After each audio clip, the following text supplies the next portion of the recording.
Welcome to yet another episode of the Royal Corner, ladies and gents. I hope you've been watching the episodes, you've been liking, subscribing, and sharing with the people that you care about. I'm super looking forward to my conversation today because I have a very beautiful lady in studio with me today, and we're going to really have more of a sister chat. And I'm really excited that she's agreed to come onto the Royal Corner platform. As you know, this is a space where we share stories of passion, purpose, excellence, and overcoming. And her story today is centered around overcoming. Ofentse Shezi, welcome to the Royal Corner podcasts. Thank you, Idumela, and thank you for having me. Sure, it's so amazing. I think we have to tell the audience just about how we met very briefly. So we had gone to do our hair. Actually, we met at the hair salon, and I just met this amazing lady who was so easy to relate to and connect with. You know, sometimes you meet people in strange places, I guess, at the hair salon, and you build this connection and realize that paths were meant to cross. Paths were definitely meant to be crossed. Yeah. And I like that. I related to you because I could feel your energy and your aura. I was like, this is such a positive person. I heard you when you were speaking because I kept quiet the whole time.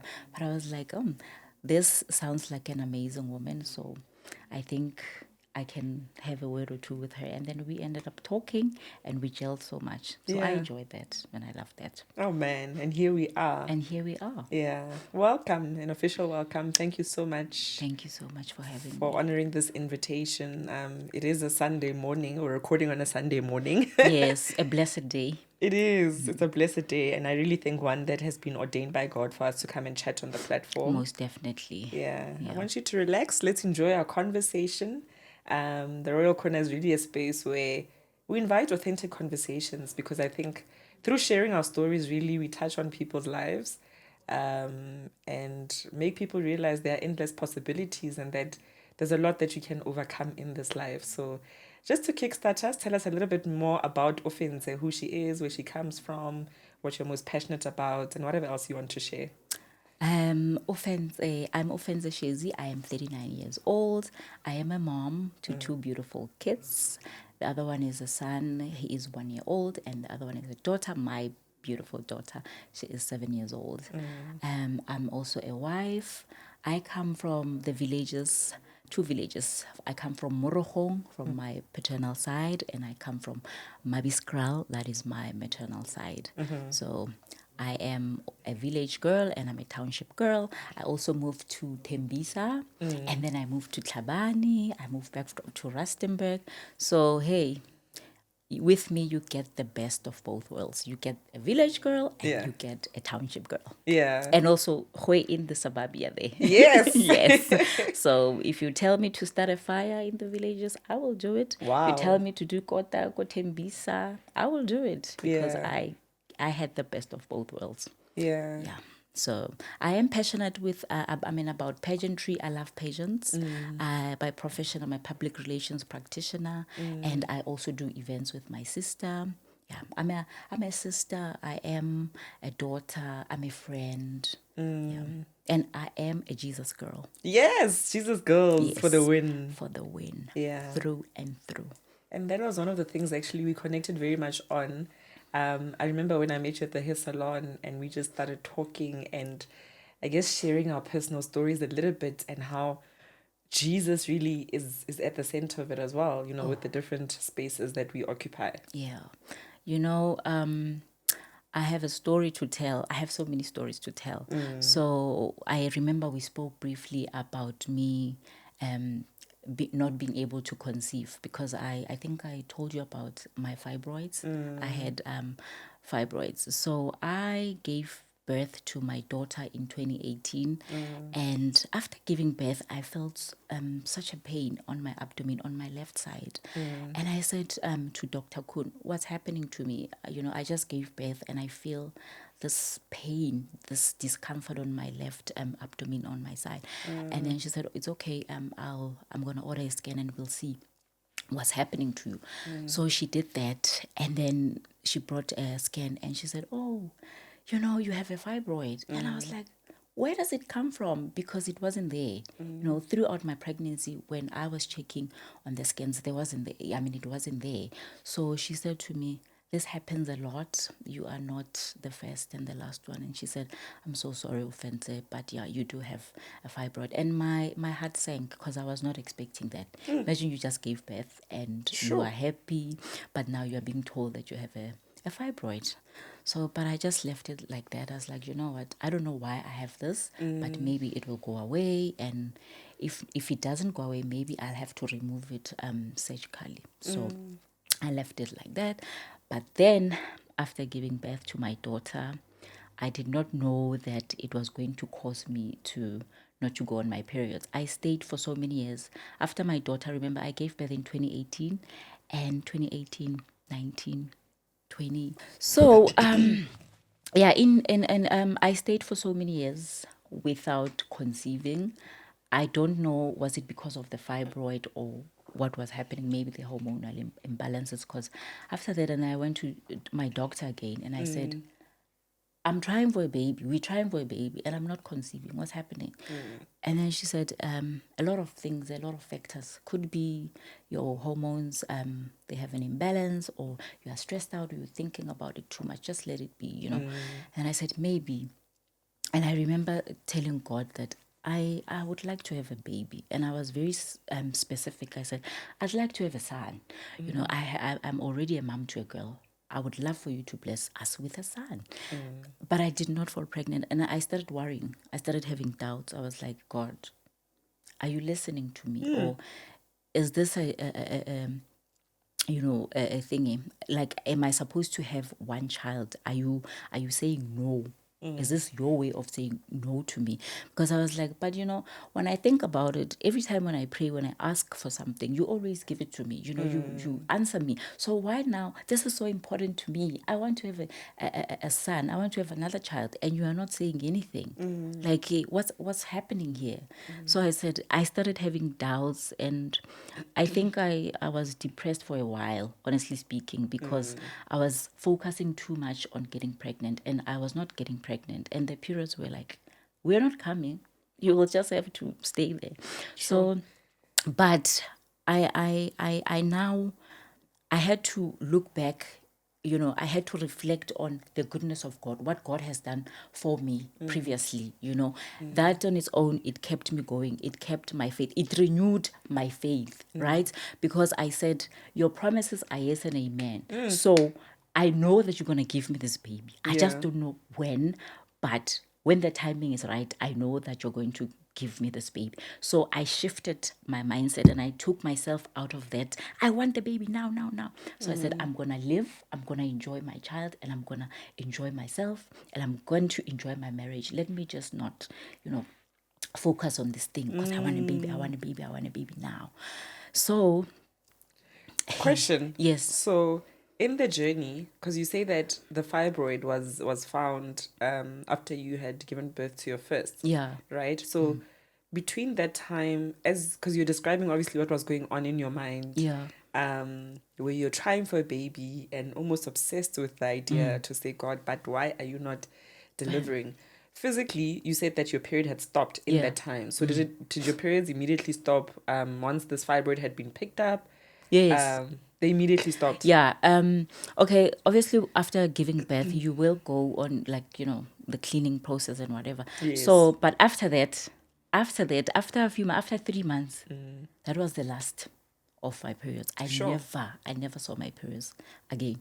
And the doctor had said this is a natural consequence of having fibroids where your period, or does it varies from person to person? No, no. What I didn't mention was that after giving birth, I had an arm implant, right? I had an implant. So I thought at that particular time maybe it was the implant. But then obviously with the implant, I wasn't trying for a baby then because it was after I gave birth. Okay. So yes, so I stayed for like a year with an implant, and then after that I was like, okay, it's been 2 years now. I think let me remove it.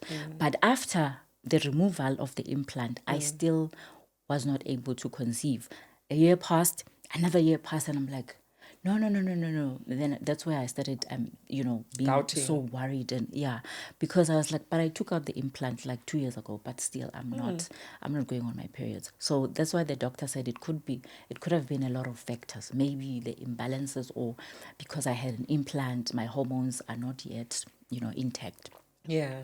But I felt in a way that also the devil was bringing this spiritual attack, because if you feel that you are asking God for something, and and you are expectant, and you know that God has never failed you because he always answers you, but now it's like you are banging and nothing is happening, you're like, no, I feel like this is not actually God now. I feel like I'm under like an attack of Yeah. some sort, But I said, God is going to give me this baby.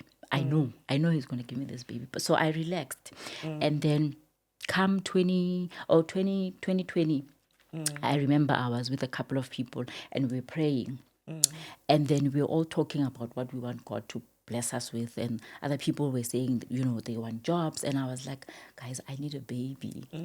It's been a while. I mean, my first baby, I had my baby in 2018. It's 2022. I need a baby. So we just prayed all together. And then they were like, you'll have a baby. And I said, amen, I will have the baby. Come 2023, nothing. And I'm like, that's when the depression started, Kicking in. Yes. And because I was like, I'm praying. Nothing is happening. What's happening now? And between you and your husband, what's happening at the time? Is he what's his take? So you're falling into a depression Yeah. because you really want to have this baby. Yeah, he's such an amazing partner, because he said to me, don't worry, baby.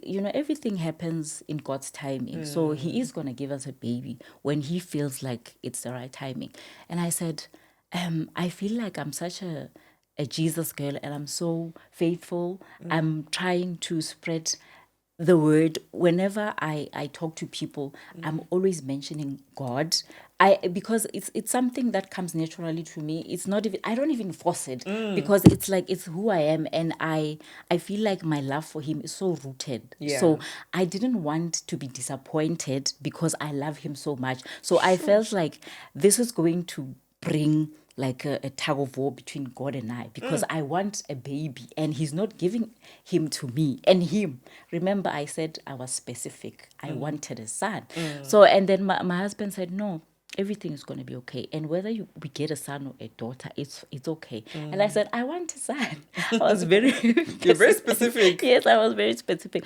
And then, but I ended up saying, it's fine. Even if, it's a daughter or a son, I'll still love my baby, but I just want a second baby, because I feel like I'm growing up, age is catching up to me. So, you know, so come 2020, 23, or it passed, and then 2023, yes, Yeah. 2023.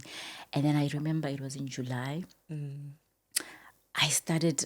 I love seafood. I love seafood. I love lamb. I love seafood. So I was preparing seafood, and I was frying things. I don't know, it was prawns or whatever, but I was preparing stuff, and then I smell.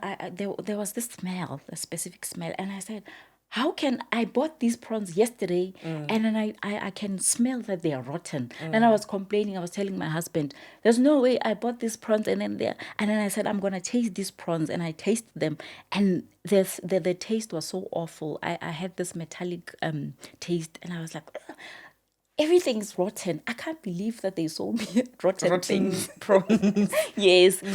And then I was like, but this metallic taste, it's very familiar. Because I do remember when I was pregnant with my daughter, I had a metallic taste in my mouth. Yeah. And I was eating lamb, and I love lamb. But that time I was like, something is wrong here. And then I took a pregnancy test with my daughter. And then I discovered I was pregnant, because I was like, there's no way that there's a metallic taste in this lamb. Metallic taste. So I had that metallic taste again when I was eating those prawns. And I'm like, no, This is familiar. this is familiar. I'm going to have to take a test. And I took a test. And I was like, I'm going to buy the clear blue one, because I want to make sure that, this is it. And then it came out, and he said pregnant. I couldn't believe it. I was like, no. I didn't even tell my husband. I remember I went back and I bought 4 more. Yo. There were 4 more pregnancy tests and different brands, because I was like, I want to make sure, because maybe this one it's picking up on my hormonal imbalance or something. Then I bought different brands, as I was like, I want to see if even this one is going to confirm if I really am.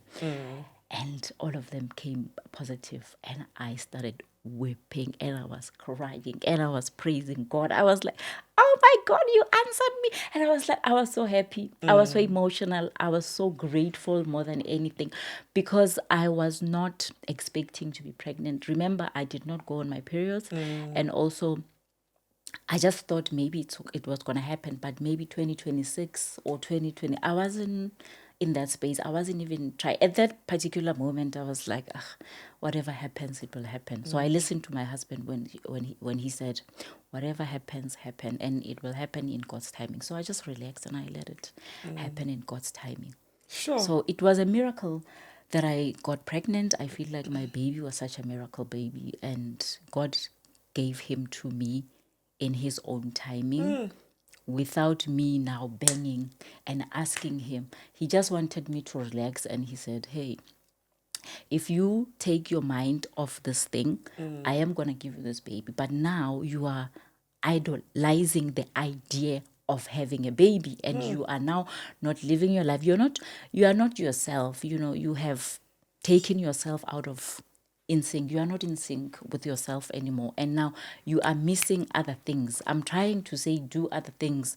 You are not seeing me. You are not hearing me. You are focusing on this thing. That's why, sometimes I do think that's why I actually did not fall pregnant in that particular time, because I was focusing on me wanting this baby so much, to a point of I missed whatever God had for me in those moments, in those times. So sometimes when you focus on something and you start idolizing the idea of having that particular thing, you're going to miss other blessings that God has for you, because now you are just focusing on that one particular thing. So immediately when my mind was like, okay, snap out of it, Yeah. live your life, you have a daughter, you have other things to do. And then he said, okay, here's your baby. Here's your gift. Yes, because now I had listened to his voice as well. If I did not listen and I just remained focused on that particular thing, who knows, maybe even today You wouldn't have the yeah child. yeah So God wants you to live your life. Even if you're praying for something, you can still pray for something, but do not forget to live your life, because there are so many things that he wants you to do, and you also have to do certain things. So you can pray for something and always check and say, okay, it's not ready, I'll come back. So don't just leave everything and then just focus on that particular thing. I think you are going to miss out on a lot of things. The blessings that he has actually already presented before you. Yes, yeah. So my baby was a miracle baby. Sure, Patong.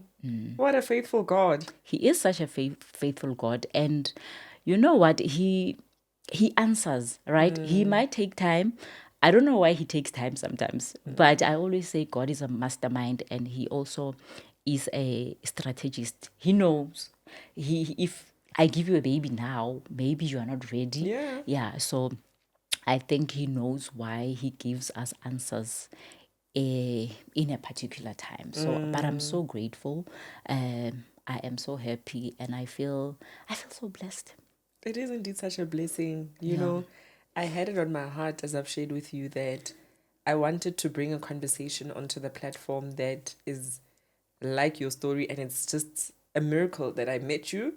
And you shared this very personal story with me to say, you had the challenge or these challenges with conceiving because of the fibroids, and eventually your miracle baby came, and it's such a big blessing that cannot be taken for granted. And I'm so happy for you, and it's so encouraging, I think, for women who are in a similar position now, because it happens to a lot of women. And I think that's why God also planted it on my heart that I need to bring a story like this onto the platform, because it really does happen to a lot of women, and it's not always something that's easy to talk about.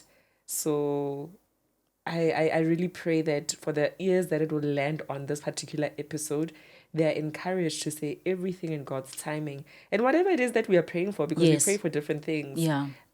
Knowing that as his children, he doesn't forsake us. He's ever so faithful, and he will not give you something when the time is not right, in a sense, because everything in his will. Now I want to know, When you then have fallen pregnant, you've discovered you've taken, because you said you've taken the 4 pregnancy tests and you were so excited and overjoyed. What was the pregnancy journey like? Were there any complications? Were the fibroids getting in the way when you're doing your scans?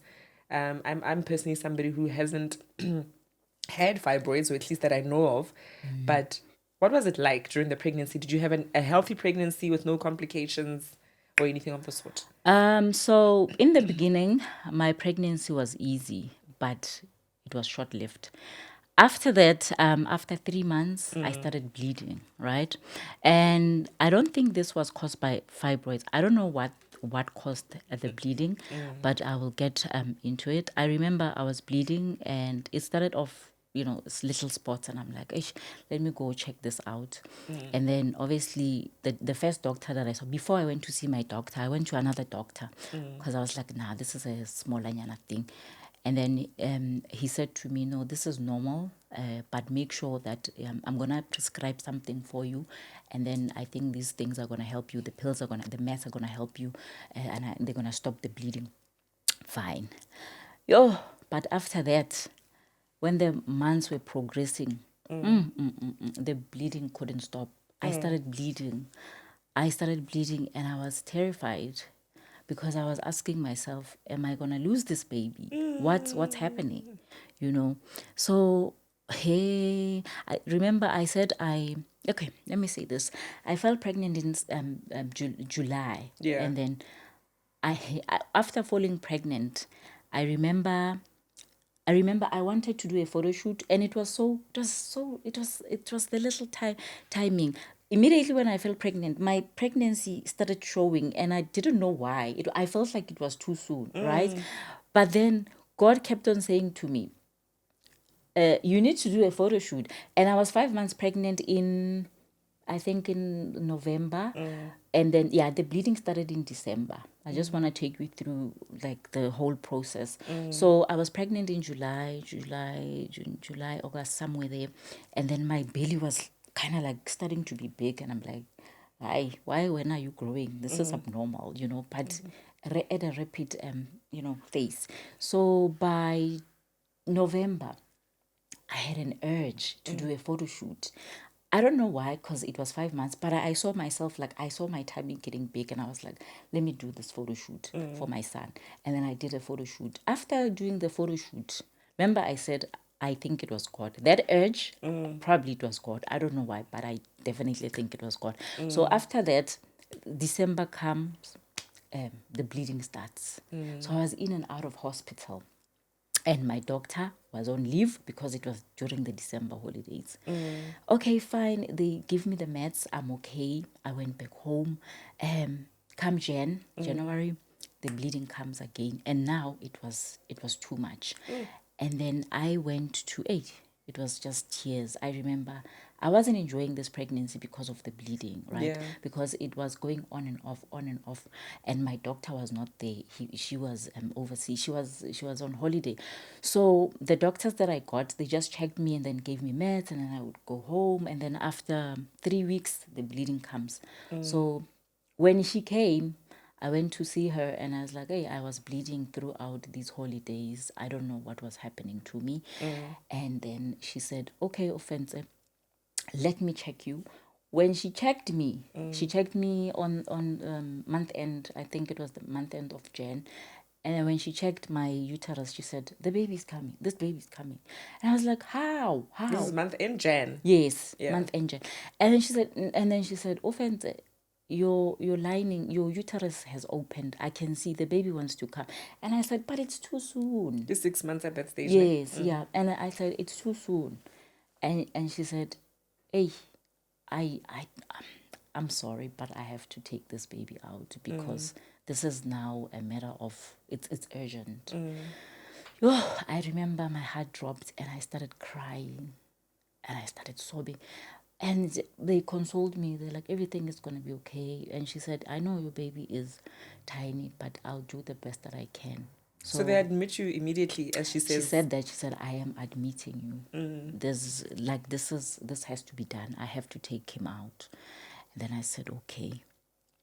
So before that, prior to that, I remember in December when the bleeding was happening, I was sleeping during the day.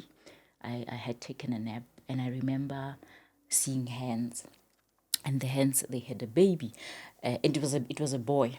So the hands gave me this baby, and I'm like, oh, I was in the lounge in my dream, and then I went back to the bedroom, and then I saw hands. When I opened the door, I saw hands, like big hands. I couldn't tell which hands were those. I don't know, but they had a baby, and it was a son. And then I took the baby and I was like, whose son is this? Whose baby is this? He looks so cute. And the person gave me the baby. And I'm like, okay, oh, nice. And then I woke up. So I said, this is my baby. When I woke up, I was like, oh, God gave me this baby. I saw the baby and he said, it's a boy, so it's confirmed, it's my son.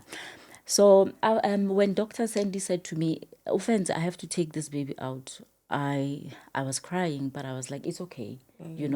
I'm going to give myself peace, because whatever happens, happens. But God gave me my son, and I know that he's going to be okay because he gave it to me. Hence, I always say that for me, it was a prophecy, or it was a vision on its own, because I said it has to come to pass, because if it doesn't come to pass, then it means something is wrong. So I said, he's going to be okay because God gave it to me. I saw him in my dream. So Dr. Sandy prepared everything for me, and I remember during that night when I was bleeding and I was sobbing, but I you know what, I was calm, right? I was crying, but I was calm. And then that night I stopped crying, because I was like, you know what, God is with me, I'm not going to fail, so it's okay, let me be calm. So I was calm. And then she told me that in the morning I'm preparing a theater, and you are going to theater right in the morning, early morning when you wake up. So be ready. I was like, no, I'm fine, I'm ready. And in that night, I remember so many things were happening. Oh, so many things were happening, and I had to be strong, and I was strong.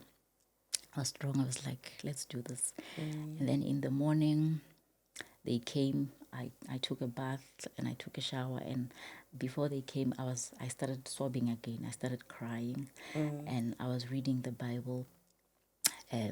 Was it Jeremiah 29 verse 11? Is it? The plans. Yes, about the plans that yes, I remember I was reading that verse, and the nurse found me crying. I still remember. And she hugged me. She said, everything's going to be okay. And I said, yeah. So they pushed me, they took me out, and I was crying. When we got to the theater, there were so many people inside. So many. There were so many nurses. There were so many people, nurses from the NICU, nurses from, like, it was a lot. When I saw that, I was overwhelmed. I was like, this is it. And I said, God, I don't know who these people are, but maybe some of them are angels. My mind was just saying that, right? Because I was like, there's no way. There's too many people inside here.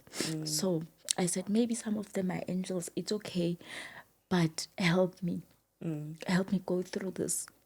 So I remember when I was laying on the table, on the operation table, and I looked at Dr. Sandy and I said, Dr. Sandy, please save my life.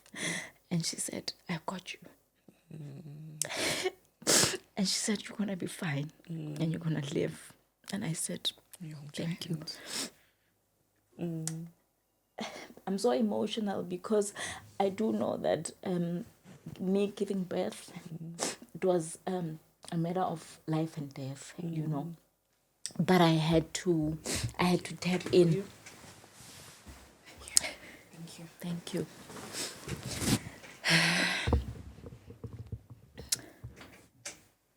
I had to tap in my faith in that moment, and I had to, thank you. I had to remind myself that I'm a child of God and I'm a warrior. And God has never failed me. He's been with me. And why would he fail me now?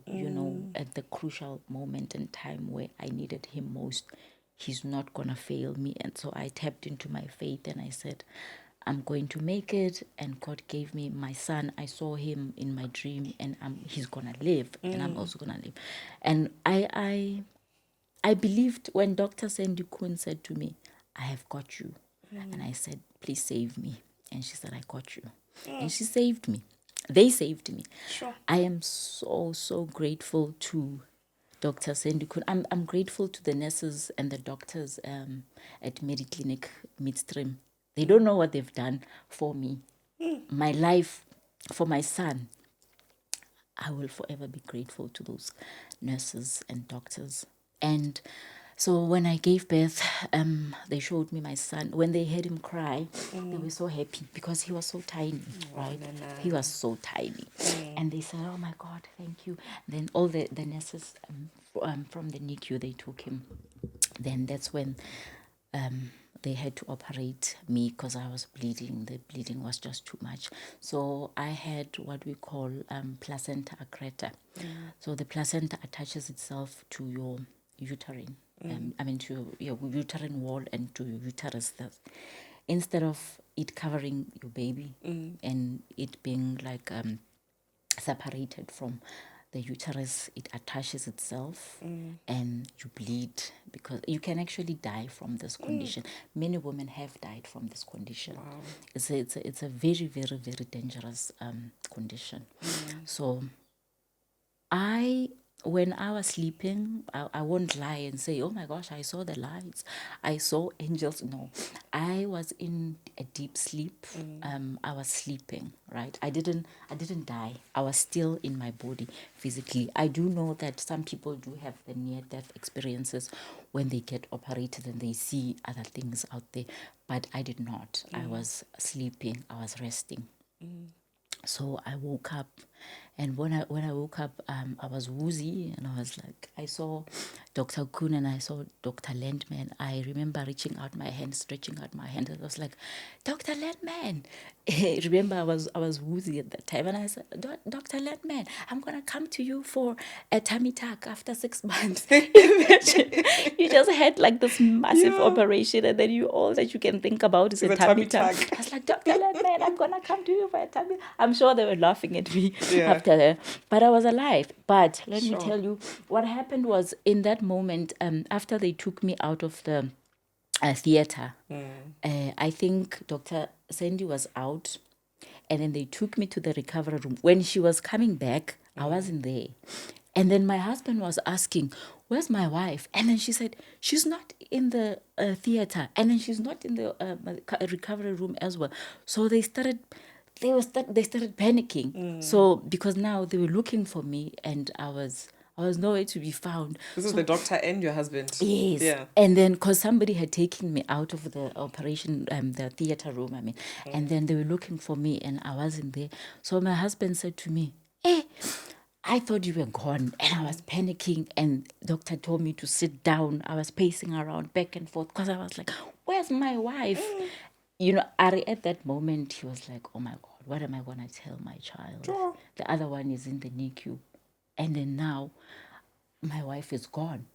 Ari, in that moment, he was so stressed, and he saw like, oh my gosh, what life could be without me. Sure. In that moment. So he was panicking, and they didn't know where I was. But eventually, Dr. Sandy found me at the recovery room, and then she told him, no, she's fine. She's at the recovery room. That's when he started breathing. Yeah. So he said to me, oi, that moment when you were not there, when we were looking for you, I was praying. I didn't know what to do. I actually wanted to cry because I just didn't know what was happening. So I survived, and my baby survived. And I gave him his name. Remember, I told you I gave him Lwandle, right? I gave my baby Lwandle because I felt God's love for me. I said, Lwandle Lubanzi. I didn't just say Lwandle. I added Lubanzi because for me, when I see my son, I see God's love for me, for us. So I said, Lwandle Lubanzi means God's love is deeper than an ocean, because with an ocean you cannot pinpoint where it begins and where it ends. And the deeper, like the ocean is very deep. So I said, that is God's love for me, because not only did he give me a miracle baby, he protected me from death. I didn't die. And also he protected my son. So I was like, God, you really love me this much. Wow. When you saw that I started doubting you, when you saw that I kept on pushing and I kept on asking you, you were never annoyed with me. And you still kept your promises, and you still gave me a baby. And I was specific. I asked you for a son and you gave me a son. So I said, you love me this much, so I'm going to name him Lwandle Lubanzi for all your glory, because you did this for me. So that's how the name came about. So I also asked my husband, I didn't name him alone. I asked my husband, like, I'm trying to show you that the name was meant to be. Yeah. Because when I asked my husband, I said to him, what would you like to name your son? And he didn't know at the time that you were thinking of Lwandle No, he Lubanzi. did not know. I didn't tell him, because I thought of Lwandle Lubanzi. So I didn't tell him. Then I said to him, what do you want to name your son? And he said, Lwandle. And I said, it's meant to be. Wow. And then I said to him, I want to name him Lwandle Lubanzi. I not just Lwandle. Lubanzi. I'm adding Lubanzi because Lubanzi lujulile lukhulu. I said that is going to be his name because of God's love. God's love for me, it's so much deeper, and it has no ending. You can't pinpoint God's love for me. I said, this is how much God loves me. So I named him that. Wow. What an incredible story, and a testimony of God's love, and even with the complications and how God saved you and said, my daughter, this is not your time. I have gifted you with Ulwandle, and I'm going to also restore you back to health. Yes. In that healing process, so because you went into surgery, he was born at 6 months, so he had to, I assume, stay in an incubator. Yeah, and he stayed there for 3 months. And let me tell you, the first 2 days when I went home after being discharged, I was crying, right?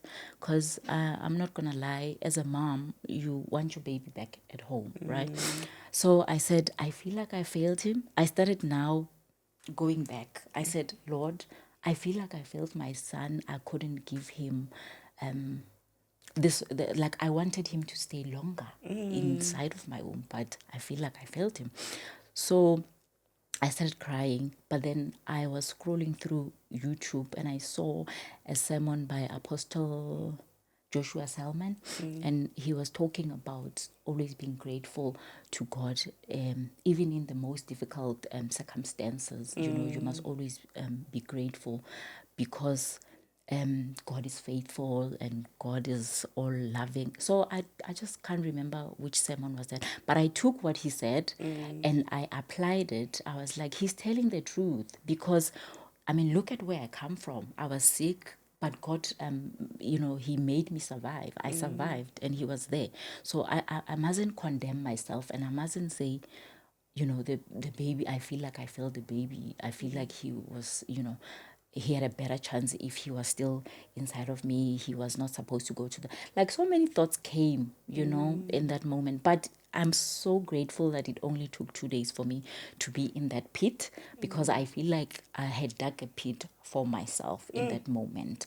So after watching what I saw, that sermon, I prayed, right? And I said, God, I need the strength to get out of this pit, because I feel like if I'm going to stay in this pit, the depression is going to come crawling and I'm not going to be able to go see my son every day in the hospital. And I need to be positive for him, not only for myself, but for him as well, So after 2 days, I was fine. Let me tell you, he gave me so much peace after praying. I asked for strength, and I said, God, whatever that's happening to me right now, I need you to take the negative energy and the negative whatever that I'm feeling right now, just take it away. Give me peace, give me strength, and then I'm going to be able to face whatever comes head on. So he gave me so much peace. I had no stress. Even the healing journey, it was so smooth. Wow. There were no complications.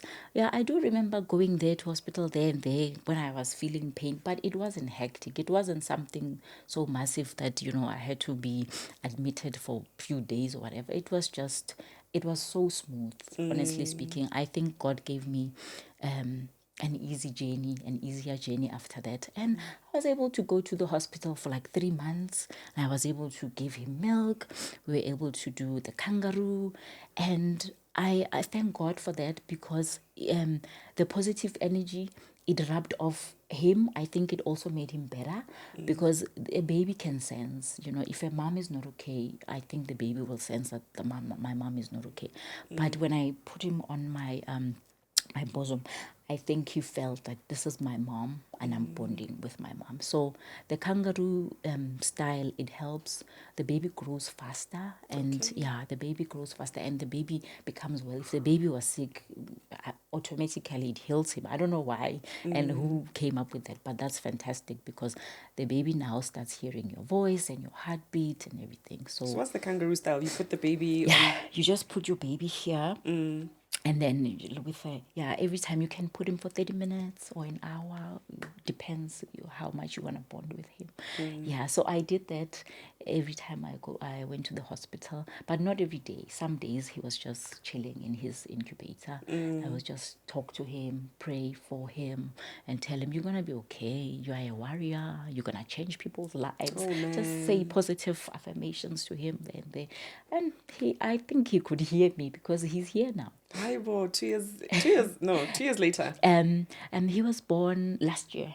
Last year, 2024. Yeah, okay. in Feb. Yeah. Yes, in Feb. So it's about 18 months or so. Yes. Yeah. Sure. And what was it like finally taking him home, the day that you were able to take him home? It was so emotional because those nurses, I'm so grateful to them. And I said, oh, your baby's leaving. Because I said, this is your baby because he stayed with you guys for 3 months. Imagine having to trust people with your child. They are such amazing workers and they don't get enough recognition and they don't get, we don't appreciate them enough. We just say, oh, they're nurses, they're in the NICU, but the work that they do is so incredible. And they take care of your child. I mean, every time when I went to the hospital, I would see him so clean, so nice, and say, oh, he looks so good today. Because, they wash their babies, they do whatever. Literally, they take care of your babies for you. So I feel like they are heroes. Yeah. Just that we don't talk about them enough, but they are heroes, man. Yeah. They don't wear capes, but definitely heroes. Yeah. Sure. Where would we be without them, right? Oh, where would we be? So it was so emotional. I was so happy. I couldn't stop praising God. I was like, God, my baby is finally gonna be home. But I just pray that nothing happens to him because sometimes you take him out. My fear was, what if I take him out of the hospital and when he gets home, maybe there are complications, maybe he's gonna get sick. Because you never know, he's now used to being in the NICU, and in the NICU they take care of him. They know what to do. You at home, you don't know, and this is a preemie. You're dealing with a premature baby. Yeah. But I just trusted God, and I was like, this is the process, and I'm gonna trust God, and I'll do what I can, and I'll just, go with the flow, and I'll get the hang of it. I said, I'll see what happens. I mean, there's no manual in motherhood. You do what you need to do in that moment. Nobody can tell you that you're doing things right or wrong. You just navigate through the journey. And yeah. Here you are. And for big sister, how did she receive her little brother, having a little brother? She was so happy from the moment. I took her to the NICU several times, but she obviously did not hold him. She did see him, and she was so happy. I remember every day when she had to go back home, she was crying. She would throw a fit, and I said to her, he's gonna come home. Like, let him be just for now, but he's gonna come home. He loves her. My child, and that actually made me cry, seeing how she loved him and seeing how she was so smitten. I was like, oh, you're gonna be such an incredible sister. I said to my husband, look at how she looks at him, look at how she behaves around him. So, and you can tell she really wants him home. So I was like, no, I'm fine. I think she's not even gonna be jealous. She's gonna embrace him. So they love each other. They embrace each other. They're always kissing and hugging. So I Oh, love that. they've got friends. They're each other's first friends, basically. Yes, yeah. Yeah. Yo, Ofentse, this story has been. I remember when you first shared it with me, I was so touched and moved, and I cannot express my gratitude enough in terms of your willingness to come onto a public platform such as this. And I've already seen, I mean, on your Instagram that it's something that you have shared before. And, through sharing our stories and the challenges that we've gone through, we give others hope about their own situations. And, there are women who have been trying to conceive for many years. Everything happens according to God's will. But I'm really, really so grateful that when I extended this invitation, you were willing to come on. And I really, really pray that it lands on the ears that needed to see that there's hope and life on the other side. And I often say, I've spoken to other women before, just in my personal capacity, where I say, there's different, God calls us for different things, and our journeys will never be the same. There are women who have tried for many years, and some have gone the adoption route. God is just, He's faithful. And I think the important thing is us being able to just sit and listen to Him. When your husband spoke, that was God speaking through him to say, in God's time, it will happen. And that gave you peace. So thank you for being such a disciple and sharing so authentically that you doubted God even in your journey of faith. Yes. Because that's real. It's real. You're a human being. It will happen, especially where, you're being a servant and you're serving Him and you're like, but God, I'm serving you. Yeah, Can you please? like I'm telling people how great you are, how majestic you are, how powerful you are, and here you are. You're not giving me your power. Yeah, Give it to me so that I can share, so that exactly. people can see your glory. And you are not. Hey, that's why I said to you, it was a tug of. I was like, you are not giving this to me, and I'm here. I'm serving you. I'm saying, I'm giving all myself to you. But now you have turned your back. And I'm sure in that moment he was like, hey, mother, this girl, Now we hey, just relax. relax. I've Yeah, got you. yeah, it does happen. But you always have to revert back to your faith. Revert back to the goodness of God. Revert back to what He has done for you in the past. And if you know, I mean, you will know that God has done so many things for me. So why now would He go back to His word and say, no, I'm not going to give you this. So I always, no matter what the situation, right, I always go back to the goodness of God. I think that gives you strength Yeah. in its own, because it gives you a positive outlook as well, because you will say, I'm reverting back. When I needed this, He was there. When I needed that, He was there. So if you revert back to what God has done for you, I think that's going to keep you going. Sure. That's powerful. That's powerful. And it's such a positive and powerful note to end off on. Can you believe our time is already done? Really? So quickly. No, that was so that was Right? yeah, it It was was so quick. short. It was so quick. But I think in summary, I did give you bits and pieces of my story. Yeah. So it was basically, this was just a summary. Yeah. Yeah. And it's encouraging. And I always believe, look, we may invite you back again, because I think sometimes I've seen it with some of my episodes where people are like, we have questions. Can we ask questions? So I hope you'll be open to such a time. I've been thinking about also at some point having a live recording and so on. So Yeah. we may have you back, and I hope at the time you will be as open as you have been in terms of just honoring the invitation. Yes. Well, it depends on how God wants to order those steps. But thank you so much for It's a just pleasure. showing up this morning and coming to share, because honestly, you'll be surprised at how your story impacts other people. Yeah. Yeah, I hope if there are women watching this podcast, and I hope if they are going through the same thing, they must not lose hope. God comes through for you in so many different ways. As you said, some people do get to adopt. it's also a good thing because Yeah. you will be changing a child's life, and the child will bring so much happiness and peace in your life. So it's not about, I want this baby to come out of my womb. Yeah.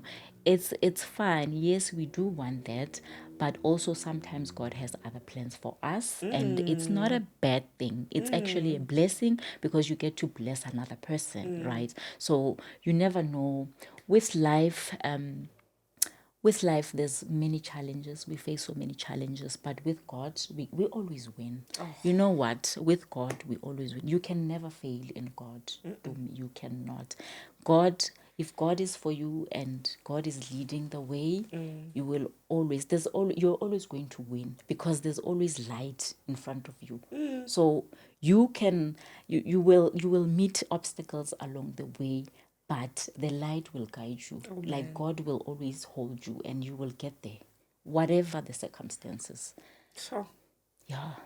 What a remarkable woman. What a remarkable woman. And I pray that whatever God has destined, the doors that God has destined to open for you, they open when the time is right. And may you Amen. be blessed ever so abundantly. Thank you so much. I received that. Oh yes. And you're an overcomer, like your name says, Ofentse. Yes. It's My mom gave me that name. yeah. May her soul rest in peace. Yeah. Sure, man. Yeah. Yo. Thank you so much. Thank you so much for having me. And as you said, the message will land to whoever needs to listen. And they Yeah. will listen. They will. Yeah. Ladies and gents, there you have it. My conversation with Ofentse is really testament to her name, which also means overcoming. A powerful story, really, of when your faith is shaken at some point when you're praying for something and you're not seeing it come to fruition. But in God's time, it did happen, and I'm so happy that she's lived to be able to tell and share the story with us. Thank you so much, Ofentse, and Thank you for having me. thank you, ladies and gents, for joining us on this podcast episode.